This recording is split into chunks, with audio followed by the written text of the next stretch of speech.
Hi everybody, my name is John Flock. I'm Ellen's husband, and we're here on Three Sisters Family Farm. We're going to show you real quick how we process our rabbits for food. So first thing I'll talk about is what we've got set up.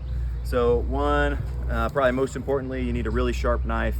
There's a method that you can use where you use scissors instead, but I prefer a sharp knife, bucket of water that we'll use to clean our hands, clean our tools throughout the process. Small table just to kind of set stuff on. Sometimes you'll have to set the rabbit down. I've cleaned this table and all these tools with a little bit of diluted bleach water, just a tablespoon of bleach in a gallon of water. Use that to wipe everything down. I've got a cooler here that I've also cleaned out with bleach water. This is where the rabbits will go once they're fully butchered and processed and ready to eat. They'll go in the cooler. We'll leave them there in some ice water for about 24 hours before we put them in the freezer. And then I like to bring my rabbit cage over close to my butchering area so I don't have to carry the rabbits a long way. And then the other things that we've got is I've got what I'll use to kill the rabbits, and we'll talk about that in just a minute. And then I've also got this tool that we use to hang the rabbits while we're processing them. Not everybody hangs their rabbits while they're processing, but some people do it on the table, but it's the way that we like to do it.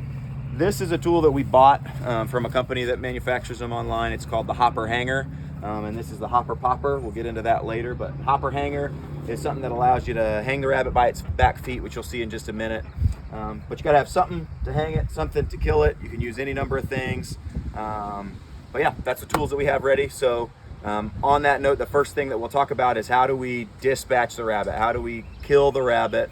We want to do that in the most humane and quick way possible, the most painless way. We want our rabbits to have a really, really good life, and then one moment of pain at the end of their life, and that's it. That's all they ever have to feel. The rest of the time we want them to be happy. So we want to kill them as quickly and as humanely as possible. Some people will use a BB gun and shoot them in the head with a BB gun. That works. Some people will stun them by hitting them on the head with a stick and then hang them up and cut their throat. That also works. We've done both of those methods, but we found the method that works the best for us is what's called cervical dislocation. So what we're going to do essentially is we're going to cause the spine of the rabbit to separate from the brainstem. So we do that by having a bar across the back of the rabbit's neck, causing his head to be bent up, and then pulling on the hind legs, which will cause that spine to separate. There's lots of different ways to do that online. You don't need any special equipment. You can do it with a broom handle. You can Google the broomstick method for dispatching rabbits, and it'll show you how to do it with a rake or a shovel or a broom handle on the ground. We use this tool called the Hopper Popper, and basically the rabbit's head will slide into this V-shaped notch, and then we'll pull his hind legs, and that'll cause his neck to break and separate from the spine. And so that's what we're gonna do. I'm gonna get this rabbit and we'll put him in there and pull his hind legs to dispatch him. Hang on, May, let me do it, please. We're not gonna show that on video because YouTube has some rules about showing animals dying. So we wanna be respectful of those rules, but that's what we're doing. Come here, baby.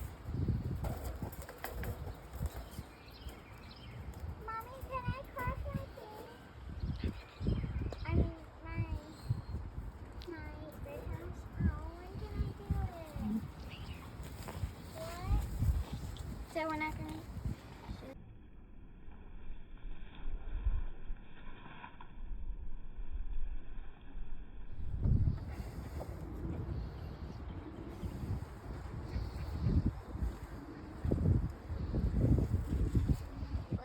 Okay, so it happened really quick.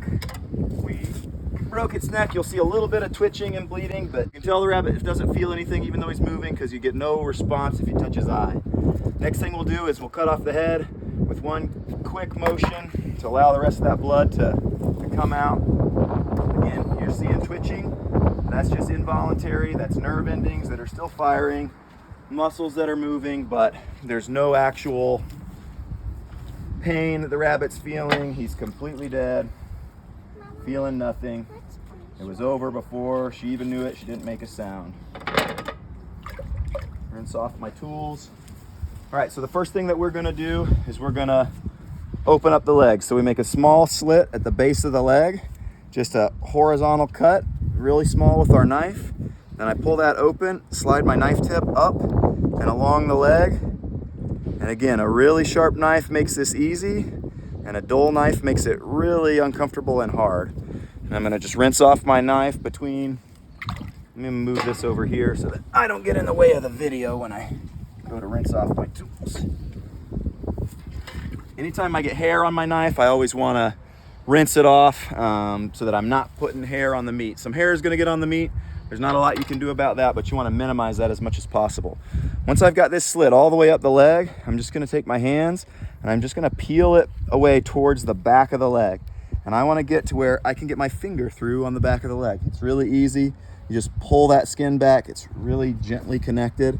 I'm gonna insert my blade with the blade up and cut up towards the foot, not cutting the meat, just separating that skin. And then with both thumbs, I'm gonna pull gently down on that leg, on the hide that's surrounding that leg, and gently remove that from the muscle there. And I wanna pull that all the way down till that butt is exposed. I wanna get that as much of that leg meat exposed as possible, all right? Then I'm gonna do the same thing on the other side.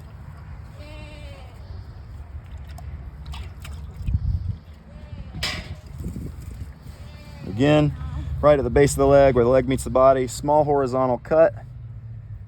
Use my thumbs to open that slit, run the tip of my knife blade all the way up the leg, as high as I can get towards the foot. All right, rinse my blade, come from behind, peel that skin off. Sometimes you can use both hands to do it if it's attached a little bit stronger.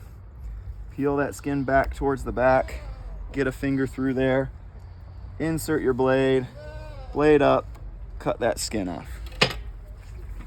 And I come here, one hand on each side.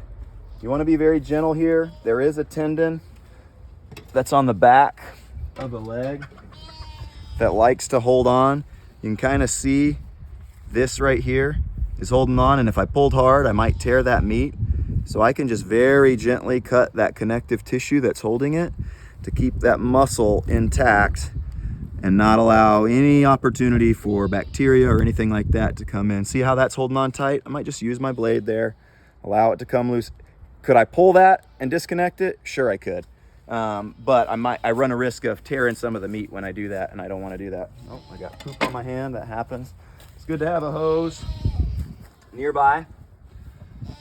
Sometimes some poop will come out of the rabbit while you're doing this process. It's not a big deal, nothing to worry about, just rinse it off quickly. Eve thinks the word poop is funny. All right, next thing I'm gonna do is I come from the back, hand over the tail, all right, and I'm gonna work my fingers all the way through. So see my thumb's coming through from the other side, so I've got a clear opening. Then I'm gonna take my knife and I'm gonna insert it with the sharp end up, in through that hole. I'm gonna cut up along the back of the rabbit, and I'm gonna separate the tail from the body here. So I'm gonna cut up. This requires a little bit of force, so don't be shy about it, but you cut up through that tailbone. And again, a good sharp knife will slide right through and make that nice and easy. You just let that drop, rinse your hand off, come around to the front. Now I'm gonna cut off the genitalia and start separating the fur down the front. That was quite a maneuver. All right, so I'm just gonna come, and all I'm gonna do is I'm cutting off the genitalia here, and that's gonna allow the front of that fur to separate. And again, be very gentle here. You don't wanna be forcing anything. If something doesn't wanna come, with a little bit of pressure, just use your knife to separate it. Now we're gonna peel the rabbit like a banana. So everything should separate and should just come right down. Sometimes you'll get some rabbits that are a little tougher than others, and their hide doesn't want to release for whatever reason. And you can just use your blade and just gently cut some of those connective tissues. We're coming all the way down till the elbows pop out. Woo! My leg came loose. Got to be careful of that. Some folks use string to hold their rabbit in place. We like these hooks, but you do have to be careful. Sometimes if they turn the wrong direction, yeah, I see it. They can come disconnected. And I don't know why this one's being particularly cantankerous, but she is. All right, once you've got it over these elbows, right? So once my elbows are exposed, I'm gonna rinse my hands because I'm about to touch the meat. I've been touching fur, I'm about to touch the meat, I always rinse my hands. Stick my finger through the elbow, all right, and then my thumb, and get that fur pulled down to the wrist, okay? Same thing on the other side. Get my finger through the elbow, then my thumb, pull that fur down to the wrist, okay? At this time, you can also go ahead and pull it right off of the neck so that when I cut those paws off, it'll separate completely. All right, this next move is one of the parts that can be tricky for beginners especially. It's all about the angle. So I want my knife blade to be flush with that front leg, going straight down, all right? And then I'm gonna, with that knife straight down, I'm gonna bend the front leg up using that fur, and then just may scooch back a little bit, please. Slide straight down, okay? So same, straight along that leg, lift the paw up, and it slides straight through, and it should be no problem. You're not cutting through the bone, you're cutting through the cartilage, and that allows you to get a nice smooth bone end here rather than something sharp. And that'll prevent it from poking through your bag or your freezer bag or whatever you put it into. You don't want it to poke. It's just some nerves twitching still. Is the heart still beating? I don't know if the heart's still beating. If it is, it's beating irregularly. It's just reacting to like the salt in my hand on my skin. When I touch it, can cause those nerves to react. So I'm just trying to excuse me. I'm using my wet hands to just drag along the skin, trying to pull any hair that might have gotten on the legs, especially tends to get there when I was doing this process, taking the fur off. I want to get as much of that off as I can because I'm about to open up the body of the rabbit, and I want to limit anything from the outside getting in there. You want to reposition? Mm-hmm. Okay, so I'm gonna stand here, so you probably need to be over here. All right, so now we're gonna take the guts out of the rabbit. First thing that we're gonna do is we're gonna cut a very small slit right here, and then open this body cavity up towards the top. Then we'll come down all the way to the sternum of the rabbit, and then remove the guts. All right, so what I wanna do, remember there's a bladder behind here, there's a colon that's full of poop. So I want to be careful not to cut any of that stuff. So this is just a very thin wall of muscle. So I'm going to pinch and pull that out and just make a small horizontal cut just until I can open it up, because then I want to get just barely the tip of my knife blade in here and cut up. All right. And I can use my fingers to create a little bit of space. And I want to very gently cut up towards the rabbit's pelvis. All right. And then once I get that open towards the top, I'm gonna turn my knife blade upside down so the point is down. I hold it with the tip of my hand. I keep these two fingers to create some separation. I'm using these two fingers to keep the guts back, right? I'm creating a little bit of separation so that just the point of my knife can get in there. I don't wanna nick the guts. I don't wanna nick the stomach. So inside the rabbit, this knife blade looks just like this. It's up against my two fingers. It's not sticking through to the back. It's gonna act like a zipper and just unzip this rabbit's body. So, especially once I get it started there, keep those fingers in there in order to create some separation. There we go. All right. Rinse my knife regularly. Next thing I'm gonna do, this is the bladder. It's not very full, which makes it tricky. It's actually easier when it's a little bit full. But I want to remove that bladder without spilling it to try and make sure that none of that urine gets onto the meat from the inside. If a little bit does, it's okay. We'll rinse it well. So I'm going to try and pinch that, keeping the contents inside of it. It's really hard when it's empty like this. Pinch it, and then I'm going to remove it and just drop it in my bucket. All right, rinse my hands. I was able to do it without spilling any urine.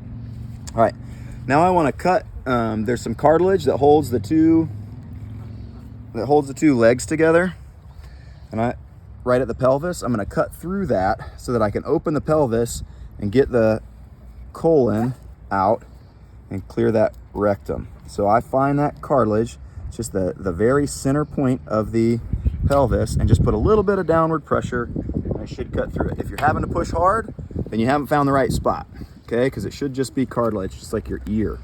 All right, then I open this rabbit up kind of like a book, okay?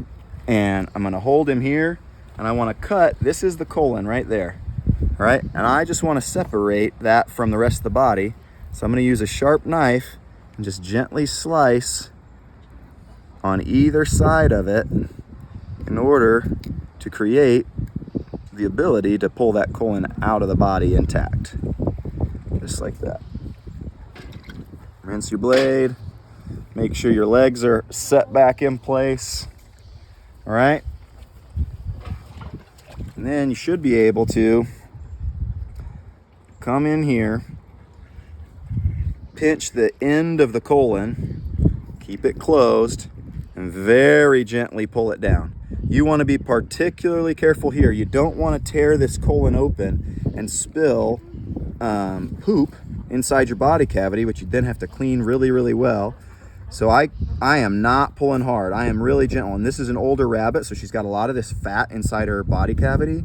And so I'm actually helping this separate. With young rabbits, sometimes it'll come right out, but I'm using my fingers to help all this connective tissue separate so that this colon doesn't break.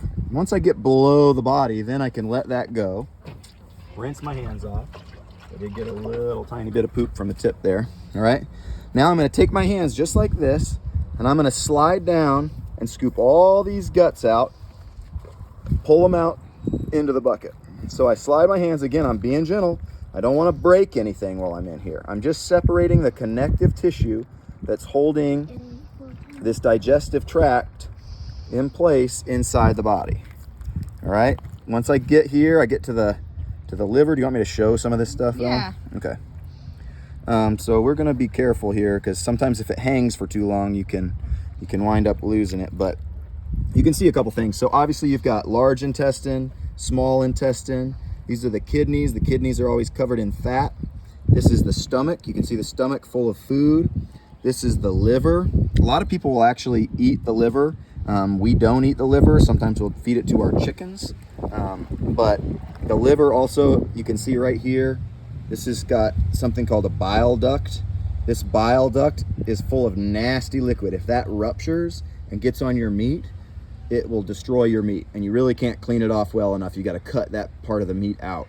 So you want to make sure you're careful with that bile duct, and if you are going to keep the liver, then you want to get rid of that. Now you can see right here inside the body cavity, see this very thin, this is actually a muscle. Looks like paper, like film. It's actually a muscle. This muscle is the diaphragm. Okay, that muscle expanding and contracting is what allows the animal to breathe. So the heart and the lungs are separated from the guts by that diaphragm. So we want to just use our fingers and tear that diaphragm out. You don't have to worry about breaking it. And you can see the lungs in there, that pink, those are the lungs. Okay, so we're going to use our fingers. I'm going to kind of pull those lungs out. And then see this long tube? That's actually the trachea. All right, so that goes in one connected loop. It goes from the trachea all the way down to the colon that we just removed. And it also fills those lungs, right? So we could blow through that windpipe. You can kind of see the ridges of the windpipe has got these ridges in it. And then right next to it is that smooth, I think the windpipe's actually called the esophagus. And then, Yeah. no? Okay. And then right next to it is that smooth tube. So that is where the food goes. And right up top is where the valve is that decides which side it goes to. So air goes into the side with the ridges. That's your windpipe. If we blowed into that, you'd see these lungs inflate. And then the smooth side goes to the stomach. All right. And the last thing that's going to come out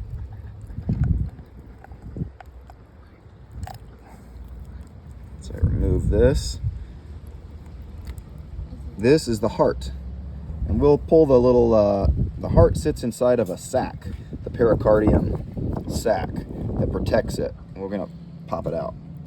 So that's the heart.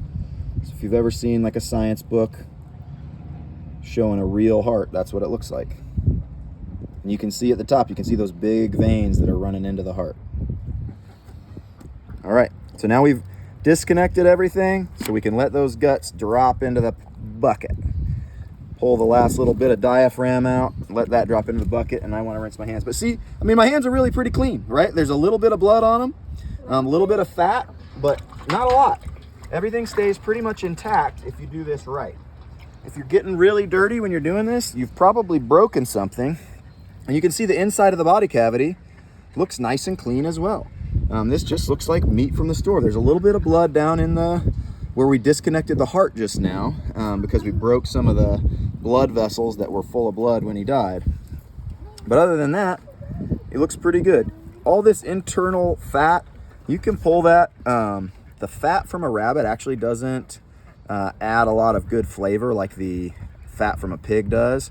So most folks like to kind of clean up their rabbits a little bit and not have too much fat on them. Sometimes that's easier to do once the rabbit has chilled a little bit. But if I'm here and it's handy, I'll normally pull a little bit of that fat off just to clean it up while I've got it out. So that's it. All that remains is to cut off the hind legs and put this thing in the freezer. Make sure I've got nice, clean, there's a little bit there, but everything looks pretty clean. So I'm going to cut the hind legs off, and then I'm going to put it in the cooler and let it chill for a little bit. All right. So when it's time to cut the hind legs off, you turn one loose. I want to pull this fur up just a little further than what it was. Sometimes it'll tear off. I'm trying to get to that joint. Okay. And I'm going to grab the rabbit around the hips so I don't drop him. And then I hold the rabbit like this with my index finger and middle finger on the inside. I want his leg straight, my ring finger and pinky finger on the outside. And then I force that leg to bend, not the way that a knee bends, but the other way, sideways. And that's what'll cause this bone to separate, if I can do it right. So you can see that causes that bone to pop right out, and it didn't break. It dislocated the knee, so this is a smooth end of a bone, because I don't want that bone to break. What I do is once I do one, I just rehook it. Even though that leg is broken, he can still hold on a little bit. And then I come to the other side. Let me take a video. Pull back that fur as far as I can. Once I'm done with this, I want to be able to just slice through a little bit of meat, tendon, and then let her go. Again, I pull that leg straight, put that middle finger on the inside. I didn't get the right joint that time. Shoot. So that'll be a little bit trickier because I actually broke his foot bone instead of separating the knee joint. So see how that's like a sharp edge bone? That's what I don't want. Hold on, let's zoom in. Show me again. See that bone's got like a sharp edge on it? That's what I want to avoid. I really wanted to separate right there at the knee joint, but I'll be able to come back with a knife after the fact and get that separated. But yeah, it's really hard. Once it's broken, you don't have the leverage to do it anymore. Okay. Hey Eve, can you scooch away a little bit while I do this process so that mommy can get in and see it? So leave them hanging. I'm gonna rinse my hands, and now I'm just gonna cut through those tendons that are holding that leg on, right?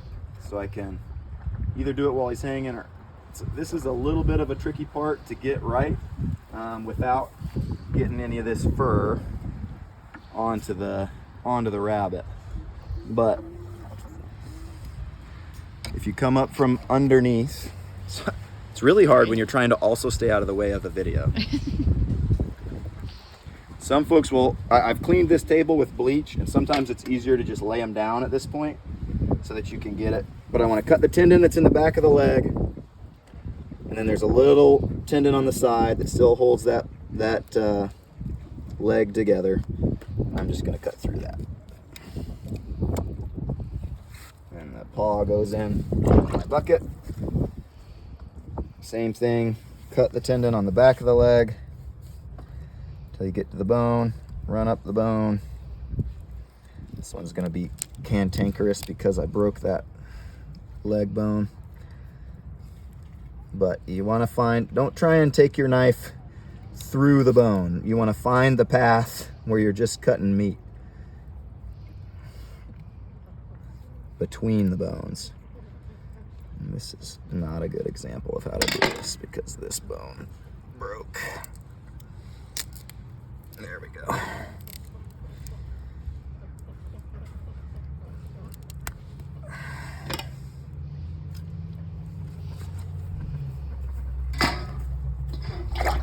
All right, and that's it. Sometimes what we'll do normally is we'll get our hose, just spraying from top to bottom, just in case any little bodily fluids got in there. Rinse some of the blood off of the back of the neck where we broke that neck. Sometimes blood will pool right there, and that dried blood doesn't taste too good.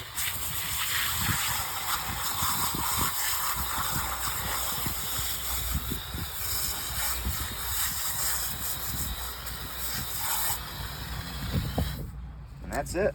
He's ready to go in the cooler.